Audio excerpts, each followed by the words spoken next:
5-ci tapşırıq. Hamar üfüqi müstəvidə qoyulmuş M2, M3, M kütləli 3 kub bir-birlə bağlanmışdır. Yəni bağlı sistemdir. 3 M kütləliyə təsir edən qüvvə F, sapın təgərmə qüvvəsi isə 20 Newtondur və bu F qüvvəsi istənilir. Buradan biz bağlı sistem olduğu üçün eyni təcil hərəkət edirlər. Yəni F əvəzləyici bölünsün M, yəni F-imiz bölünsün cəmi kütlələr nəzərə almalıyıq. 5M və ya daha doğrusu 6M olacaq. Hər birini cəmləyirik.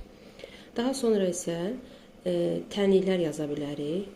Yalnız təgərmə qüvvəsini nəzərə alaraq da yaza bilərik və F ilə bir yerdə nəzərə alaraq da yaza bilərik. İlk öncə T-ni nəzərə alıram.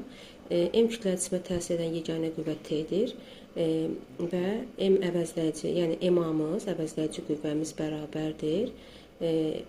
Biz burada əvəzləyici qüvvənin yerinə yalnız bir qüvvə təsir etdiyi üçün T yazırıq və kütləmiz M olduğu üçün elə M olaraq qalacaq.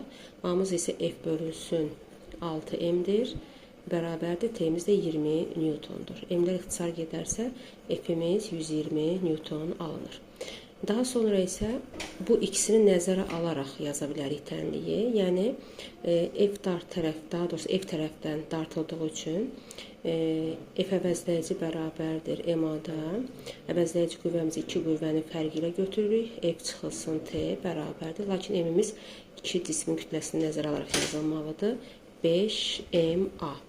Daha sonra isə F çıxılsın T bərabərdir 5M. A-mız da F bölünsün 6M-dir. Buradan ixtisar aparsaq və hər tərəfi 6-ya vursaq, yəni 6F çıxılsın 6T bərabərdir 5F.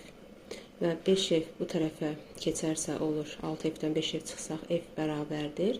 6T-ni də sağ tərəfə keçirsək bərabərliyin və T-mizdə 20 olduğunu nəzərə alsaq, 120 Newton yenidən almış oluruq.